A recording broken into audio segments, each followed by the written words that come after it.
ખેડૂતો દ્વારા તૈયાર કરાયેલ કપાસ અને મગફળીને ટેકાના ભાવે ન ખરીદાતા કોંગ્રેસે ખેડૂતો સાથે મળી તાલુકા સેવા સદન ખાતે જઈ મામલતદારને રજૂઆત કરી હતી। વર્ષ દરમિયાન વરસાદ પ્રમાણમાં સર ઓછો છે। ગત વર્ષની સરખામણીના પ્રમાણમાં આ કપાસ તેમજ મગફળીના પાકનું ઉત્પાદન પણ ઓછું થયું છે।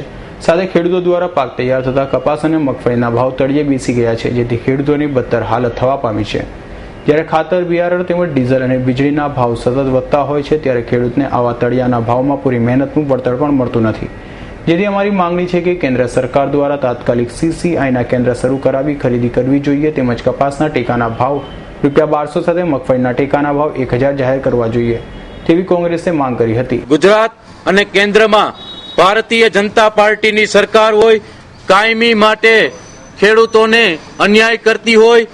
આ વર્ષે વરસાદ ઓછા હોય ત્યારે કપાસ અને મગફળીનું ઉત્પાદન પણ ઓછું થયેલ છે, સાથે તેના ભાવ પણ તળિયે બેસી ગયેલ છે।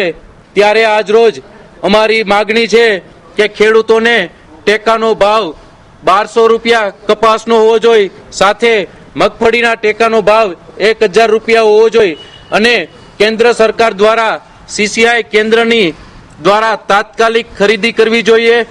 અન્યથા ખેડૂતોને સાથે રાખી ગાંધી ચિંધ્યા માર્ગે આંદોલન કરશું। જરૂર પડ્યે ભગતસિંહ ચિંધ્યા માર્ગે આંદોલન કરતા અમે અચકાઈશું નહીં।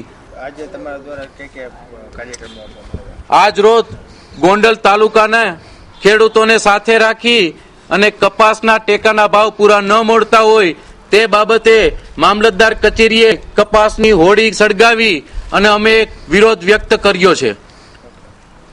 રાજેન્દ્રસિંહ જાડેજા, શહેર તાલુકા કોંગ્રેસ પ્રમુખ, ગોંડલ।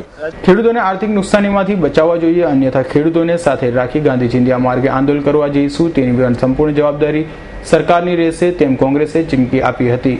દેવાંગ ગોજાણીનો રિપોર્ટ, S9 ન્યૂઝ, રાજકોટ।